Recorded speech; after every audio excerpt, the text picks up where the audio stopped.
పరిశుద్ధ గ్రంథంలో 90వ కీర్తన 15వ వాక్యాన్ని నేను చదువుతాను, గమనించాలి. పరిశుద్ధ గ్రంథములో దైవజనుడైన మోషే రాసిన కీర్తన 90వ కీర్తన 15వ వాక్యాన్ని నేను చదువుతాను, గమనించండి. నీవు మమ్మును శ్రమపరిచిన దినముల కొలది మేము కీడనుభవించిన ఏండ్ల కొలది మమ్మును సంతోషపరుచుము. తలలు పైకి లేపి ఈ మాటను గమనించండి. ఈ వచనములో నేను మీతో చెప్పాలనుకున్న మాట ఏమిటంటే, మమ్మును సంతోషపరుచుము. వాస్తవానికి దేవుని దగ్గర మోషే చేసిన ప్రార్థన ఇది. కన్నీటితో చేశారో రోదనతో చేశారో మనకు తెలియదు, కానీ ఈ 90వ అధ్యాయ ప్రారంభములోనే మీరు గమనించగలిగితే దైవజనుడైన మోషే చేసిన ప్రార్థన. సంవత్సర ప్రారంభంలో మనం ఉన్నాం. ఈరోజు మనం మోషే ఎలా ప్రార్థన చేశారో అలానే చేయాలి. అయ్యా, గత సంవత్సరాలన్నిట మమ్మల్ని శ్రమ పెట్టావు, గడిచిన ఏండ్ల కొలది మేము కీడు అనుభవించాం. 15వ వాక్యంలో అదే కదా ఆయన అంటారు. ఆయన ప్రార్థన చేసేటప్పుడు దేవునితో ఏం చెప్తారు? నీవు మమ్మను, చెప్పండి, నీవు మమ్మను శ్రమపరిచావు, గడిచిన ఏండ్ల కొలది మేము కీడు అనుభవించాం. అయితే ఈ సంవత్సర ప్రారంభంలో మేము ఉన్నాం. ఈరోజు మొదలుకొని ఈ సంవత్సరాంతం వరకు నీవు మమ్మును సంతోషపరచుము. శ్రమలిక చాలు, కీడిక చాలు, బాధలు అనుభవించిన రోజుక చాలు, ఇబ్బందులకు గురైన రోజుక చాలు. ఇన్ని ఏండ్లు మమ్మను బాధ పెట్టావు, మేము కీడు అనుభవించాము, మేము శ్రమపరచబడ్డాము, ఎంతోమంది మధ్యలో అవమానాల పాలయ్యాము. ఇన్ని సంవత్సరాలు మా జీవితాలలో కన్నీరు. ఇక ఈ రోజు నుంచి నీవు మమ్మును సంతోషపరచుమని దైవజనుడైన మోషే ప్రార్థన చేస్తున్నాడు. ప్రియమైన దేవుని ప్రియులారా, ఎప్పుడైనా ఇలా ప్రార్థన చేశారా? సంవత్సర ప్రారంభంలో మీరు ప్రార్థన ఎక్కడ చేసుకున్నారు? తీర్మానాలు చేసుకున్నారు, కానీ మీరు ప్రార్థన ఎక్కడ చేశారు? మోషే చూడండి ఎంత చక్కగా ప్రార్థన చేస్తున్నారో. ఇప్పటి వరకు మేము శ్రమపరచబడ్డాం, ఇప్పటి వరకు మేము కీడు అనుభవించాం, ఇక అయిపోయింది. గడిచిన ఏండ్ల కొలది ఇవన్నీ జరిగాయి మా జీవితంలో. ఈ సంవత్సరం, ఈ 2024వ సంవత్సరం మమ్మును నీవు సంతోషపరచుము అంటే దైవజనుడు దేవుని ద్వారా సంతోషపడాలని కోరుకుంటున్నాడు. తన పిల్లల ద్వారా సంతోషపడాలని కాదు, తను నడిపించుచున్న ప్రజల ద్వారా సంతోషపడాలని కాదు. యేసయ్యా అక్కడ చూడండి, నీవు మమ్మును సంతోషపరచు అంటే దైవజనునికి తెలుసు మనుషుల ద్వారా ఏ సంతోషము కలిగినా అది ఒక లిమిటెడ్ పీరియడ్, తాత్కాలికం. అర్థమవుతుందా? భర్త ఎంతసేపు సంతోష పెడతారండి? ప్రారంభంలో బాగా సంతోషపెట్టిన భర్తే తర్వాత దుఃఖపెట్టిన సందర్భాలు లేకపోలేదు. ప్రారంభంలో అల్లారు ముద్దుగా పెంచుకున్న పిల్లల వలన బాగా సంతోష పెడతారు, బైబిల్ చదువుతారు, ప్రార్థన చేస్తారు. మనం ఏది అడిగితే ఆ పని చేయరు. ఒక వయసు వచ్చిన తర్వాత అదే తల్లిదండ్రులు మా పిల్లల మమ్మలను దుఃఖ పెడుతున్నారు, ప్రార్థన చేయండి అని చెప్పిన వారు లేకపోలేదు. పోనీ నడిపించుతున్న ప్రజలు ఏమైనా సంతోష పెడతారా అంటే మాంసం తృప్తిగా దొరికినంతసేపు హ్యాపీగా ఉంటారు. కొంచెం మార్గ మధ్యలో నీళ్లు గనక చేదయ్యాయంటే ఇక మోషే దగ్గరకు వచ్చి ఎవడు మిమ్మల్ని పిలిచాడు, అసలు ఎవడు తీసుకెళ్ళమన్నాడు మిమ్మల్ని అని బాధ పెడతారు. ఇవన్నీ గమనించిన మోషే దేవుణ్ణి అడుగుతున్న ఒక్క ప్రశ్న, దేవుణ్ణి అడుగుతుంది ఏంటో తెలుసా? ప్రార్థన చేస్తున్నాడు ఏంటో తెలుసా? ఇప్పుడు వరకు మేము బాధలు పడ్డాము, శ్రమలు పడ్డాము, ఎన్నో సంవత్సరాలు గడిచిపోయాయి. ఇక ఈ సంవత్సరం నీవు మమ్మును సంతోషపరచు. ఈరోజు మనం అలా ప్రార్థన చేసుకోవాలి. ఈ వర్తమానం విని ముగించిన తదుపరి నువ్వు నన్ను సంతోషపరచని ప్రార్థన చేసుకోవాలి. మనుషుల సంతోషం తాత్కాలికమే. సంతోష పెడుతుంది, నన్ను సంతోష పెడుతుందని దెలీలా ఒడిలోనికి వెళ్ళారు సంసోను. తల్లిదండ్రులు కూడా కాదనుకొని చేయగోడిని పని చేస్తూ ఆమె దగ్గరికి వెళ్ళాడు, ఆమె నన్ను సంతోష పెడుతుందని. కానీ ఒకరోజు ఆమె బాధకు గురి చేసింది. మనుషుల ద్వారా సంతోషం తాత్కాలికమే అని తెలుసుకున్నారు. అందుకే దేవుణ్ణి అడుగుతున్నాడు, దేవా నీవు మమ్మును, చెప్పండి అందరు చెప్పండి నోరు తెరిచి, నీవు మమ్మును, యేసయ్య ఈ సంవత్సరం మిమ్మును సంతోషపరచునుగాక. విశ్వసించిన వారందరు చేతులు పైకెత్తి హల్లెలూయా అని చెప్పండి. యేసయ్య మిమ్మును సంతోషపెట్టునుగాక, యేసయ్య మిమ్మును ఆనందింపజేయునుగాక. ఈ సంవత్సరం గత సంవత్సరాలన్నిట పడిన ఇబ్బందులు చాలు, గత సంవత్సరం పడిన కీడు చాలు, గత సంవత్సరం పడిన శ్రమలు చాలు. ఇది మొదలుకొని యేసయ్య మిమ్మును సంతోషపరచునుగాక.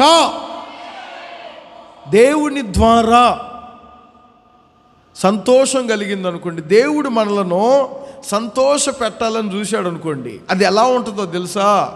4వ కీర్తనలోనికి రండి, అక్కడ ఒక మాట చెప్తాను. పరిశుద్ధ గ్రంథములో 4వ కీర్తన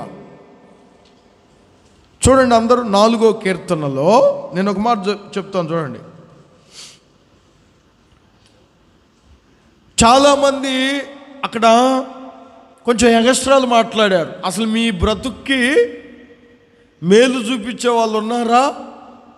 మీ బ్రతుక్కి అసలు ఏమైనా ఆశీర్వాదం కలుగుతుందా అని చూడండి. అదే తెలియజేస్తారు భక్తుడైన దావీదు 4వ కీర్తన 6వ వాక్యంలో చదివితే, మాకు మేలు చూపు వాడెవడని పలుకువారు ఉన్నారు. నెక్స్ట్ చూడండి, దేవుడు ఒక వ్యక్తిని సంతోషపరచడం ప్రారంభిస్తే అది ఎలా ఉంటుందో చెప్తాను చూడండి.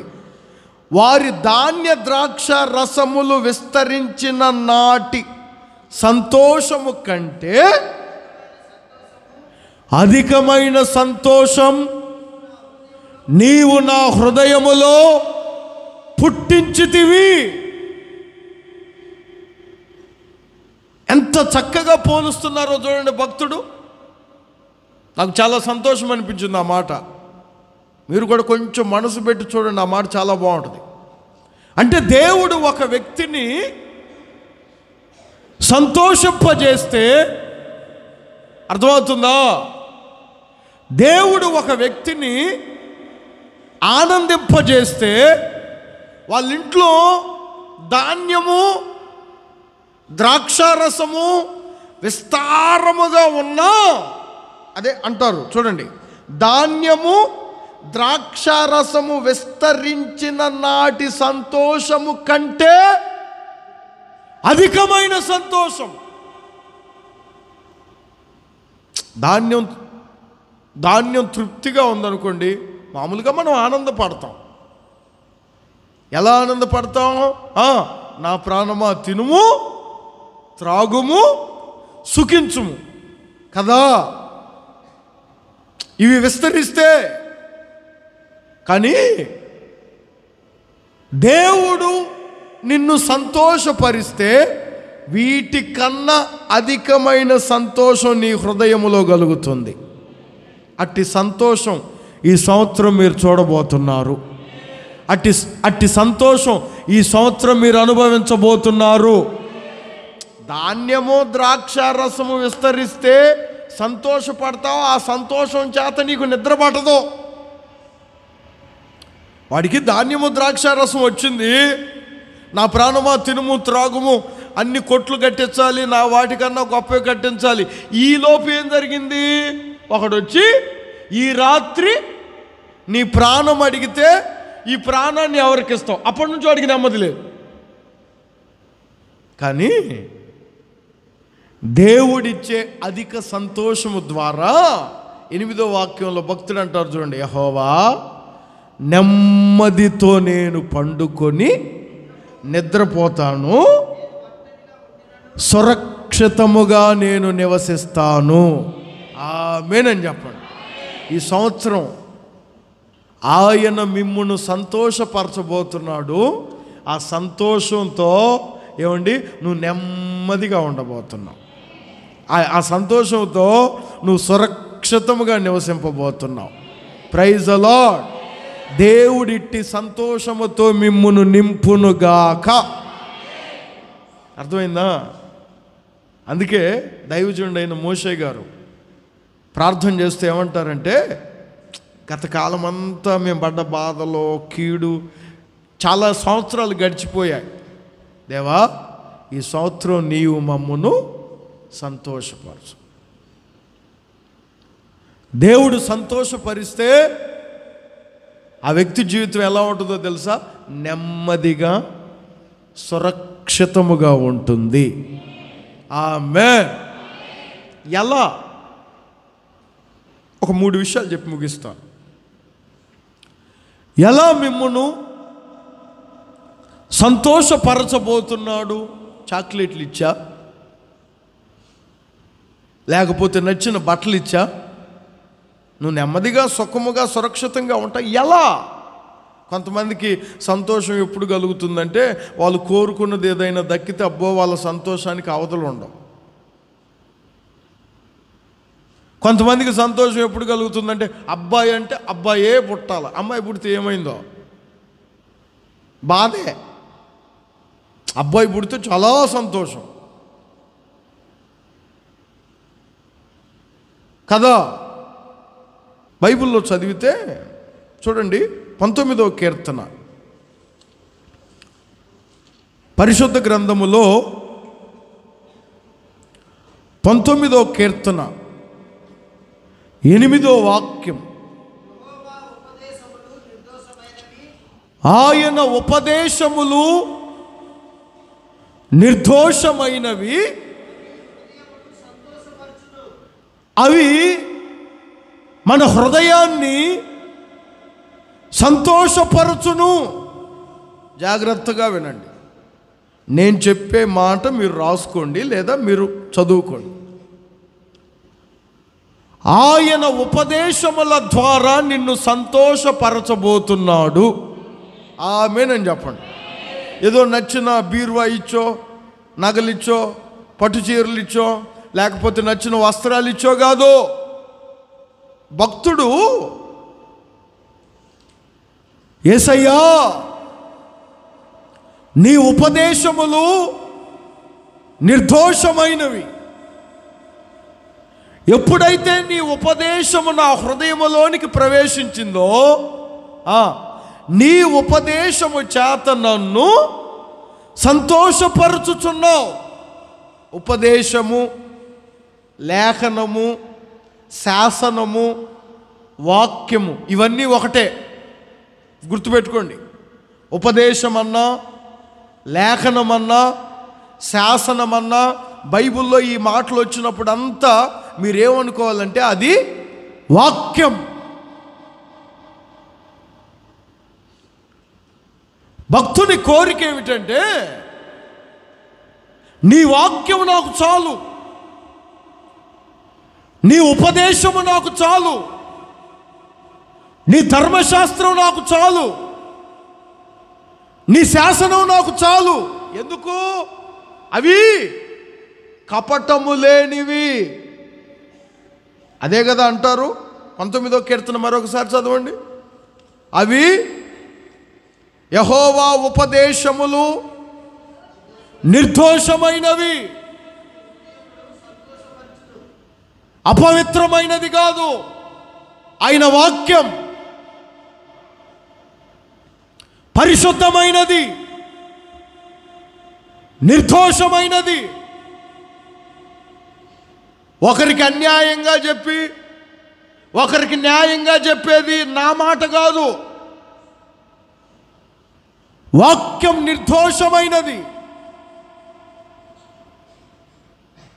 నీకు ఏ వాక్యమో నాకు అదే వాక్యం. వాక్యంలో భేదాలు ఉండవు. అందుకే భక్తుడు అంటారు, యెహోవా నీ ఉపదేశములు నిర్దోషమైనవి, అవి నన్ను ఏం చేస్తున్నాయంటే ప్రతిరోజు నన్ను సంతోషపరుచుచున్నవి. దేవుని వాక్యం ఈ సంవత్సరం మిమ్మును సంతోషపరచునుగాక. ఉపదేశము చేత ఆయన నిన్ను సంతోషింపజేయబోతున్నాడు. వాక్యము చేత ఆయన నిన్ను సంతోషింపజేయబోతున్నాడు. ఆస్తులు లేకపోయినా, పెద్ద పెద్ద మిద్దెలు లేకపోయినా, పెద్ద పెద్ద ప్రాపర్టీస్ లేకపోయినా బాధపడకండి. నీ దగ్గర ఉపదేశం ఉంది, అందును బట్టి సంతోషపడండి. వాక్యం ఉంది నీ హృదయములో, వాక్యం ఉంది నీ కుటుంబములో, ఉపదేశం ఉంది నీ మనస్సులో. అది నిర్దోషమైనది. దాని ద్వారా దేవుడు నిన్ను సంతోషపరుస్తారు. ఎందుకు? నేను ఒక మాట చదివాను బైబిల్లో. ప్రవక్త అయిన ఇర్మియా అంటారు, నీ మాటలు నాకు దొరికాయి. దొరికిన వెంటనే నేను 15వ అధ్యాయం చూడండి, ఇర్మియా గ్రంథం 15వ అధ్యాయం 16వ వాక్యం. ఇర్మియా గ్రంథం 15వ అధ్యాయం 16వ వాక్యం. దొరకగా యెహోవా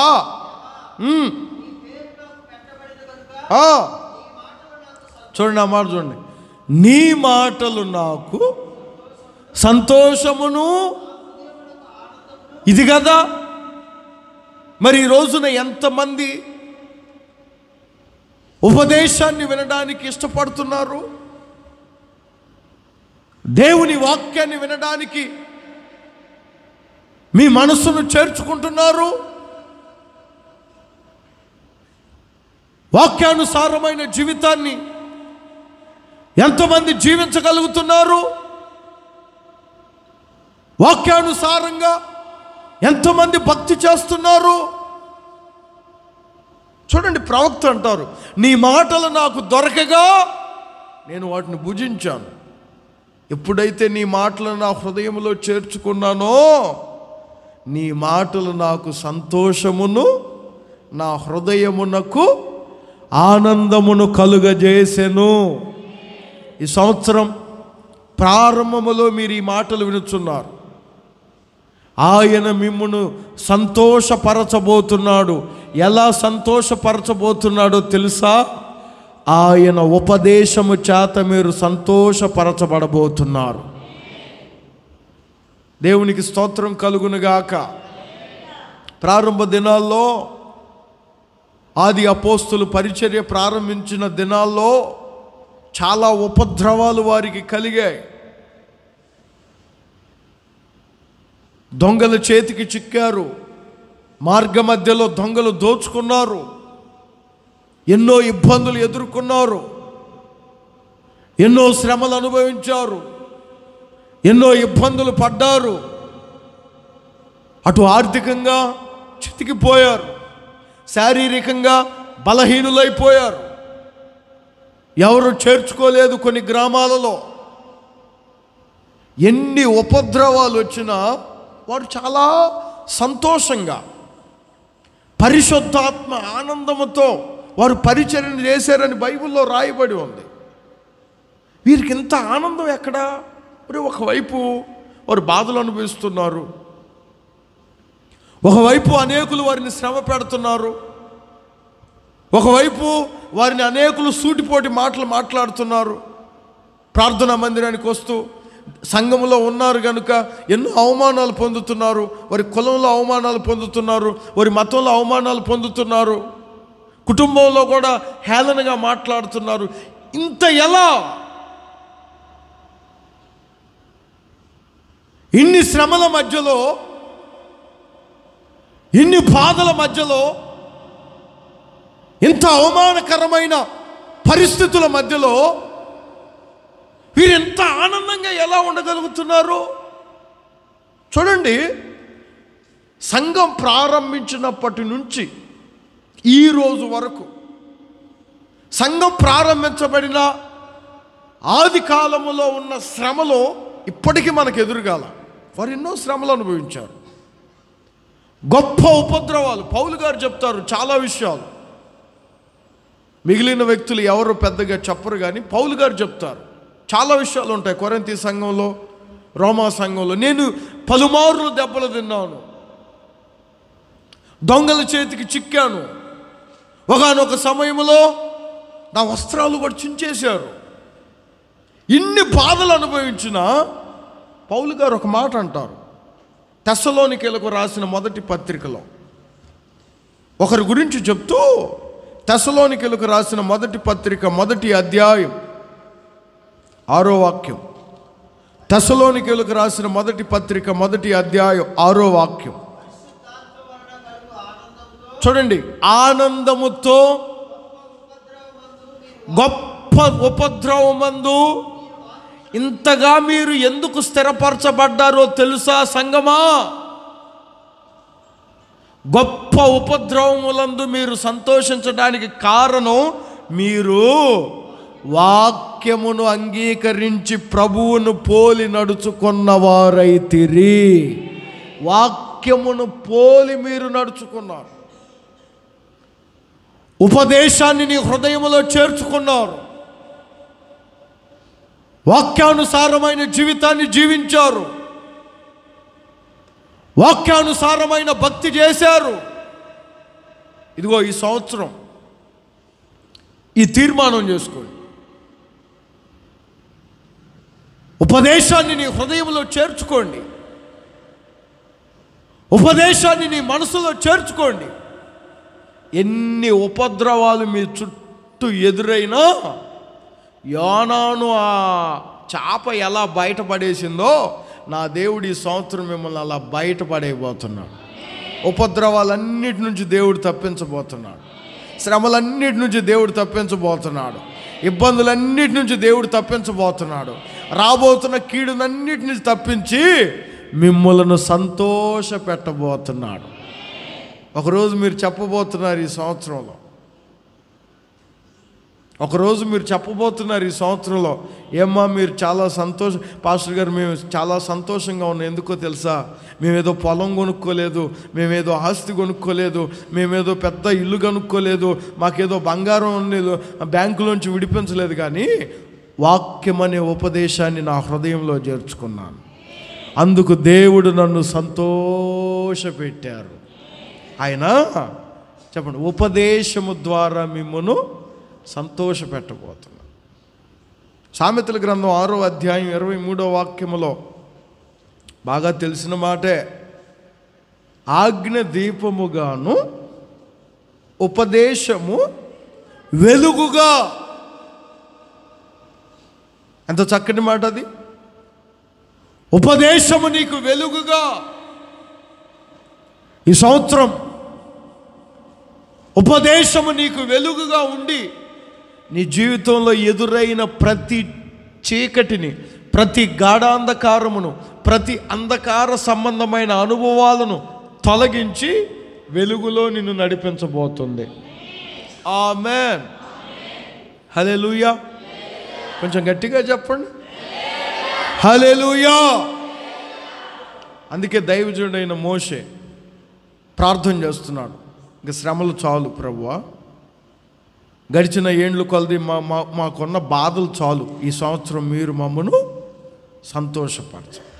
దేవుడు అంటారు, నా ఉపదేశము చేత మిమ్మల్ని సంతోషపరచబోతున్నాను. ఆమె. ఇంకో మాట చెప్తాను. 92వ కీర్తన మరొక మాట జాగ్రత్తగా వినండి. పరిశుద్ధ గ్రంథంలో అందరూ గమనించాలి. 92వ కీర్తన 4వ వాక్యం. పరిశుద్ధ గ్రంథములో 92వ కీర్తన 4వ వాక్యం.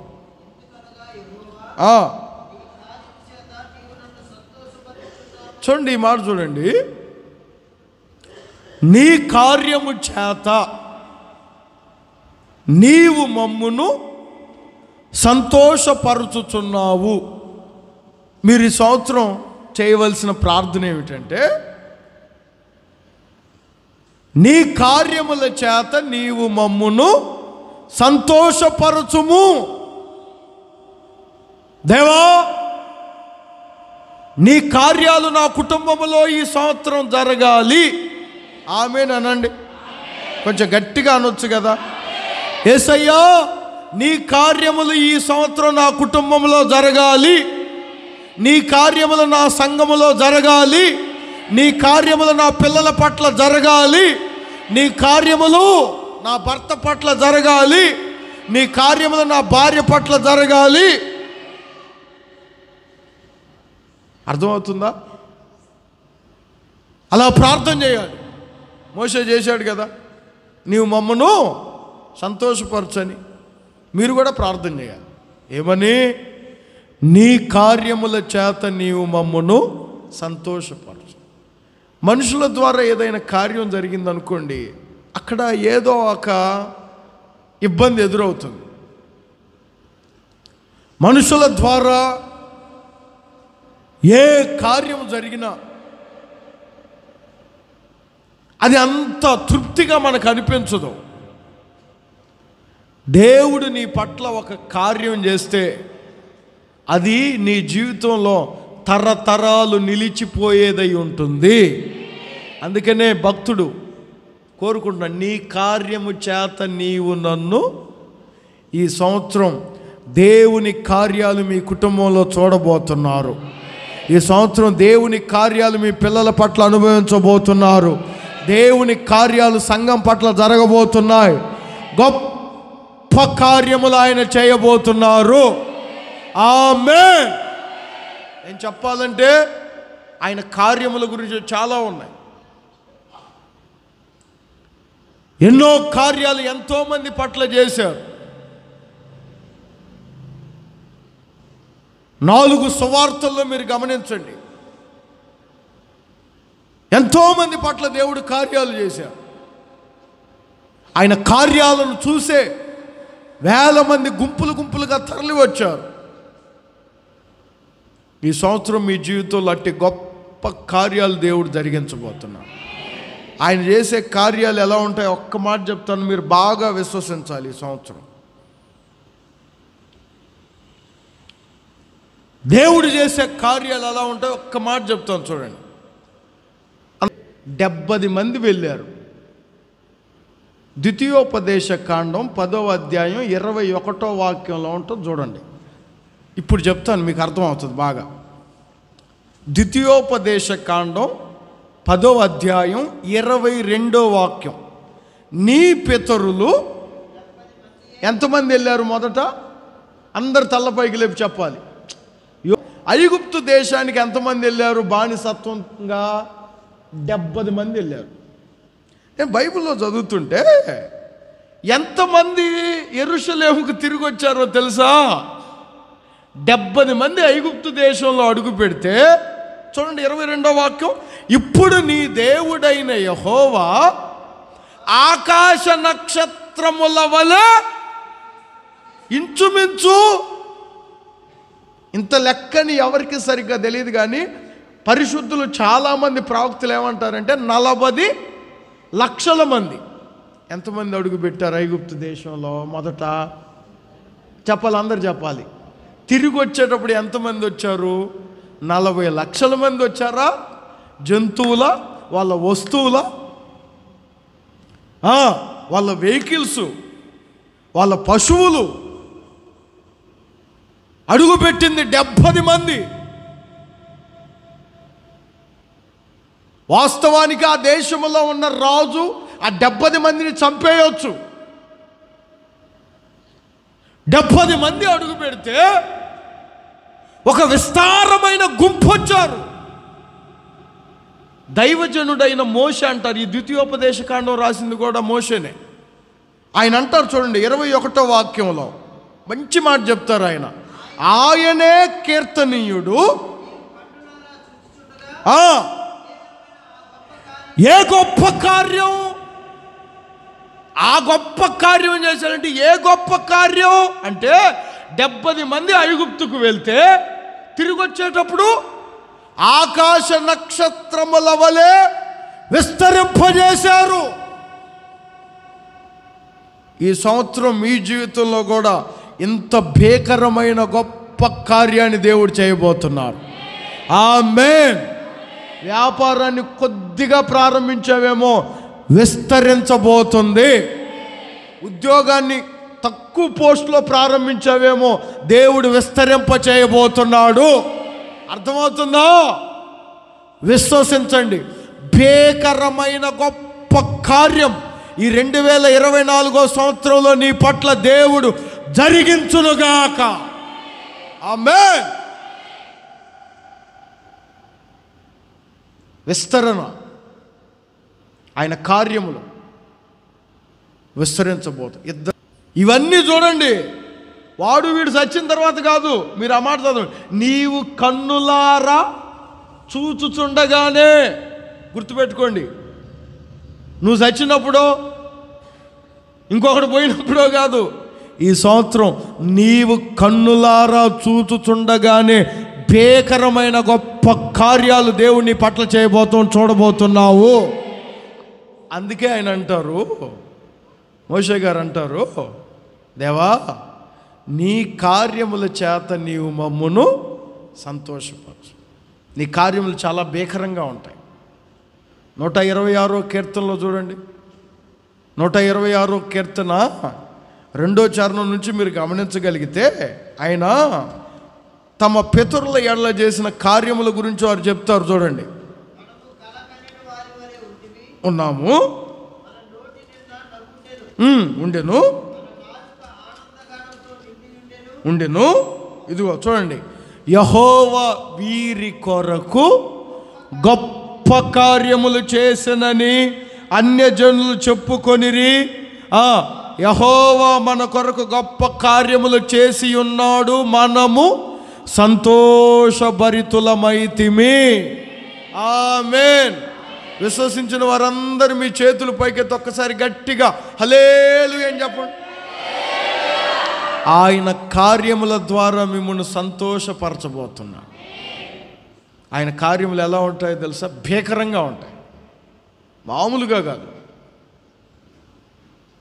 70 మంది అడుగు పెడితే చూడండి, 70 మంది అడుగు పెడితే 40 లక్షల మంది వచ్చారు బయటికి. అసలు మోషే అంటారు, ఆకాశ రేణువుల నక్షత్రముల వలె నీ సంతానమును ఆయన విస్తరింపజేశారు కదా. మరి అది దేవుడు కార్యం చేయకపోతే ఆ 70 మందిని చంపేసేవాడు. ఆ దేవుని కార్యమే. అందుకే ఆయనే కీర్తనీయుడు, భీకరమైన గొప్ప కార్యములు జరిగించు దేవుడు. ఈ సంవత్సరం మీతో చెప్పుచున్నారు, ఆయన కార్యముల ద్వారా మీరు సంతోషపడబోతున్నారు, మిమ్మల్ని సంతోష పెట్టబోతున్నారు. మీరు అలా ప్రార్థన చేసుకోవాలి. మోషే అలానే ప్రార్థన చేసుకుంటున్నాడు. దేవా, నీవు మమ్మను సంతోషపరచు, బాధలు ఇంక చాలు, శ్రమ పెట్టావు ఇక చాలు, ఏండ్లు గొలద గడిచిపోయాయి, క్రొత్త సంవత్సరం ప్రారంభించుకున్నాం, నీవు మమ్మను సంతోషపరచు. ఎలా? నీ ఉపదేశము చేత మమ్మను సంతోషపు, ఎందుకంటే అది మాకు వెలుగు, ఉపద్రవములన్నిటిలో మాకు అది వెలుగు. రెండవదిగా, నీ కార్యముల ద్వారా నీవు మమ్మను సంతోషపరచు, ఎందుకంటే నీ కార్యములు చాలా భీకరమైనవి. ఆయన కార్యములు ఏంటో తెలుసా? మీరు విస్తరించబడేటట్లు చేయబోతున్నాడు. నేను ఒక మాట చదువుకున్నాను, మార్కు సువార్త 3వ అధ్యాయంలో. అక్కడ రాయబడిన మాట ఏమిటంటే, మార్కు సువార్త 3వ అధ్యాయం 8వ వాక్యంలో, మార్కు సువార్తమానం చదువు. ఆయన గొప్ప కార్యములు చేయుచున్నాడని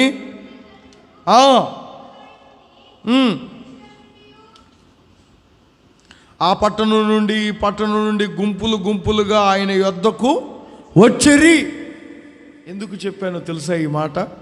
ఈ సంవత్సరం మీ పట్ల దేవుడు గొప్ప కార్యములు చేయుచున్నాడని మీ చుట్టూ ఉన్నవారు దేవుని మందిరానికి రాబోతున్నారు.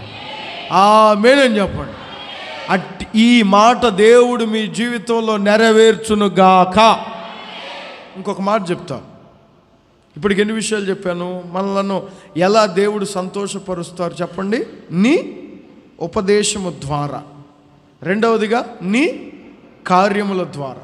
మనం ఎలా ప్రార్థన చేసుకోవాలంటే, నీ ఉపదేశము ద్వారా నువ్వు మమ్మను సంతోషపరచు, నీ కార్యముల ద్వారా నీవు మమ్మను సంతోషపరచు. ఇంకొక మాట చెప్పి ముగిస్తాను.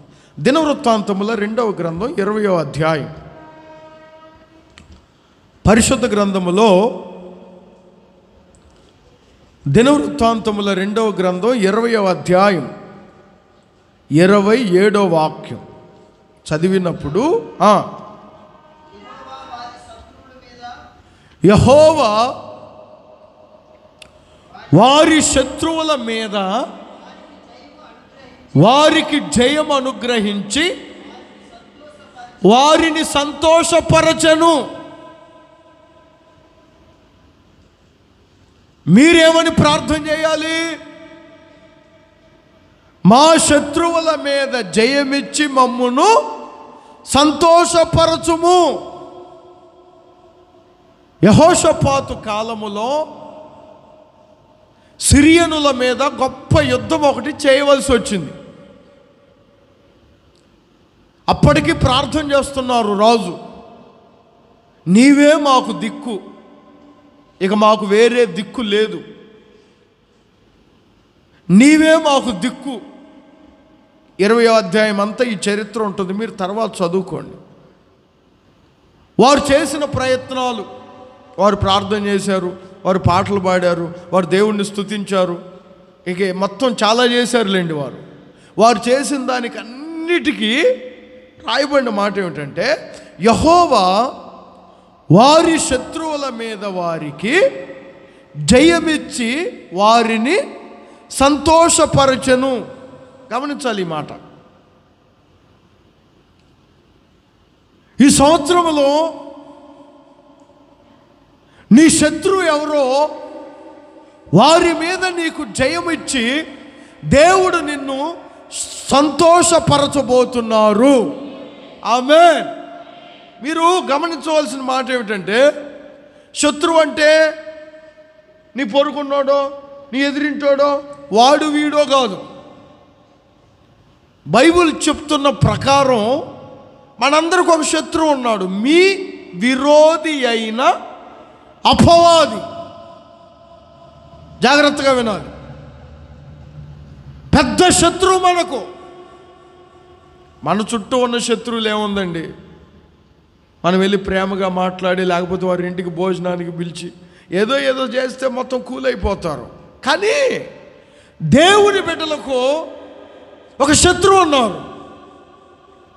ఇశ్రాయేలీయులకు అమ్మోనీయులు, మోయాబీయులు, సిరియనులు ఎలా శత్రువులో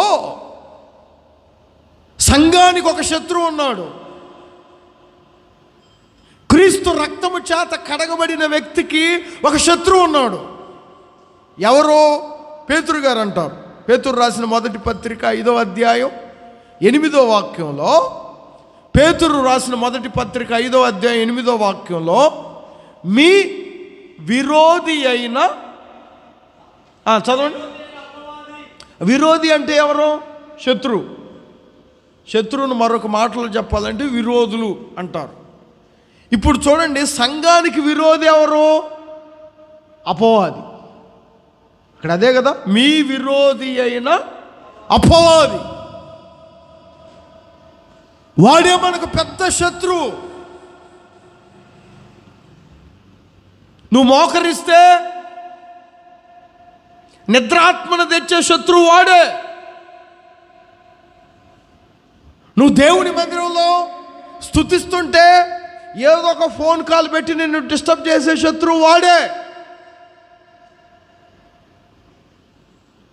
మంచిగా ఈరోజు ప్రార్థనకి వెళ్దాం, ఒక పాట పాడదాం, నా పాట ద్వారా ఎవరైనా మారుతారని అనుకునే సమయంలో ఏదో ఒక హెడ్ఏక్ పెట్టి నిన్ను ప్రార్థనకు దూరం చేసే శత్రువు వాడే. పరిచర్య జరుగుతుంది, సంఘంలో నా వంతుగా పరిచర్య చేద్దాం అనుకునే సమయానికి ఏదో ఒక ఆటంకం పెట్టి నీకు శత్రువు వాడే. అసలు మనందరికీ ప్రధాన శత్రువు ఎవరో? అపవాది. దేవుడు అంటారు ఈ సంవత్సరం, వాని మీద నీకు జయమిచ్చి సంతోషపరుస్తాను. ఆమేనని చెప్పండి, గట్టిగా చెప్పండి. శత్రువు మీద జయం, అపవాది మీద జయం. నిన్ను ఆటంకపరిచే అపవాది మీద జయం. ప్రార్థనకి రావాలనే ఉంది పాస్టర్ గారు. ప్రార్థనకి రానివ్వకుండా సాతాను ఏదో ఒక ఆటంకం. ఇంకొంతమంది చెప్తారు, మందిరంలోకి వచ్చి చక్కగా వాక్యం వినాలనిపిస్తుంది. వాక్యం వినే టయానికి ఏదో ఒక అపవిత్రాత్మ, ఏదో ఒక అపవాది నాలో ప్రవేశించి వాక్యాన్ని వినివ్వదు. శత్రువు. ఈ సంవత్సరం మీరు ప్రార్థన చేసుకోండి. ఏ శత్రువు మీద జయము లేకుండా ఇప్పటి వరకు బాధలు కష్టాలు అనుభవించారో ఈ సంవత్సరం ఆ శత్రువు మీద జయమిచ్చి మిమ్మల్ని సంతోష పెట్టబోతున్నాడు. ఆమేన్. అందుకే దైవజనుడైన పౌలు గారు అంటారు ఎఫెసీయులతో, ఎఫెసీయులారా అపవాదికి మీరు చోటివ్వకుడి. 4వ అధ్యాయం 27వ వాక్యం. ఏమాత్రం మీరు అపవాదికి చోటివ్వకండి. పరిచర్య చేయాలని ఉందా? ఎంత ఇబ్బంది అయినా వచ్చేయండి, వాడికి చోటు ఇవ్వకండి. కానుక ఇవ్వాలని ఉందా, లేకపోతే కృతజ్ఞత అర్పణ ఇవ్వాలని ఉందా, ఎంత ఇబ్బంది అయినా ఇచ్చేసేయండి, వాడికి చోటు ఇవ్వకండి. మోకరించి ప్రార్థన చేయాలని ఉందా, వస్తే రానివ్వండి నొప్పులు, మోకరించి ప్రార్థన చేయండి, వాడికి చోటు ఇవ్వకండి. వాడికి ఒక్కసారి మనం చోటు ఇచ్చామో ఇంక మన విశ్వాస జీవితం భ్రష్టత్వంలోకి వెళ్ళిపోద్ది. వాడు ప్రవేశించారంటే చోటు ఇచ్చారు. ఒక బ్యాచ్ ఉన్నారు, చోటు ఇచ్చారు వాడికి. ఏం చేశారో తెలుసా? లోకాసు వార్త 11వ అధ్యాయంలో ఉంటుంది. వెళ్ళి తనకన్నా చెడ్డవైన 7 దయ్యాలను అంట పెట్టుకొని వచ్చింది అక్క దగ్గరికి. పాపం అప్పట్లో ఒక దయ్యంతోనే కుటుంబస్తులు ఆగలేకపోయేవాళ్ళు.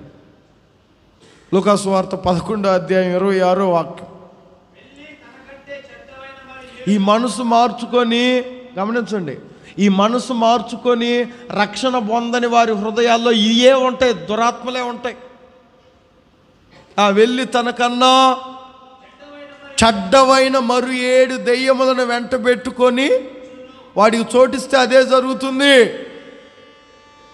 తరువాత వాడి కడపటి స్థితి మొదటి స్థితి కన్నా మరీ చెడ్డదవుతుంది.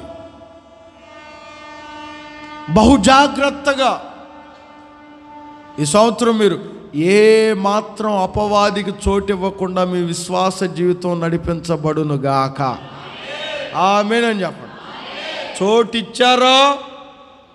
ఒకటి కాదు, 1 + 7 = 8. అంతేనా? తనకన్నా చెడ్డవైన, అంటే తను ఒక దెయ్యం, ఇంకొచ్చే దెయ్యాలు ఎన్ని? 7. అందుకనే మీరు ఏ మాత్రం అపవాదికి చోటు ఇవ్వకండి.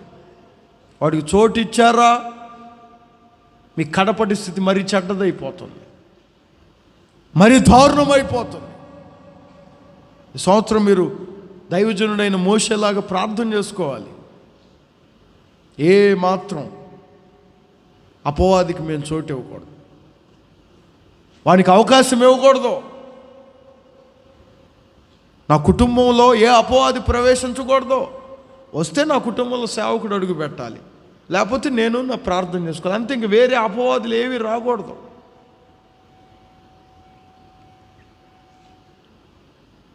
ఉంటే నేను దేవుని సన్నిధిలో ఉండాలి, లేకపోతే నా ఇంట్లో ఉండాలి.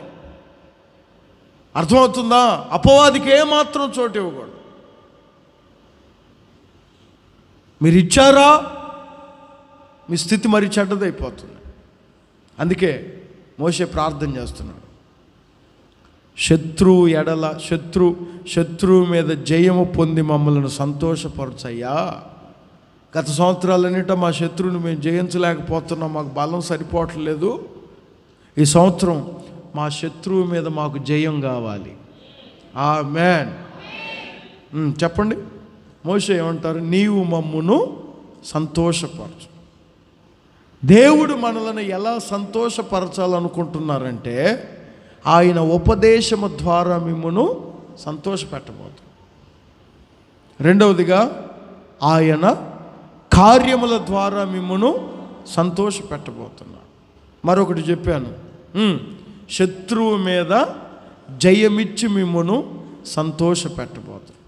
మీరు ఇలానే ప్రార్థన చేయాలి, నా శత్రువు మీద జయమివ్వండి, నీ కార్యముల చేత మమ్మల్ని సంతోషపరచండి, నీ ఉపదేశం నాకు కావాలి, అది వెలుగు, నాకు గొప్ప ఉపద్రవముల నుంచి నన్ను తప్పిస్తుంది, నీ ఉపదేశం ద్వారా నన్ను సంతోషపరచండి దేవా అని మీరు ఈ సంవత్సరం మొదట్లో ప్రార్థన చేయగలిగితే ఈ సంవత్సరం అంతా ఉపదేశపు వెలుగులో మీరు నడిపించబడబోతున్నారు. ఈ సంవత్సరం అంతా ఆయన భీకరమైన కార్యాలు మీ పట్ల జరగబోతున్నాయి. ఈ సంవత్సరం అంతా శత్రువు మీద జయం పొందుకొని వెళ్ళబోతున్నారు. ప్రభు ఈ మాటలు మీ హృదయములో భద్రపరచునుగాక.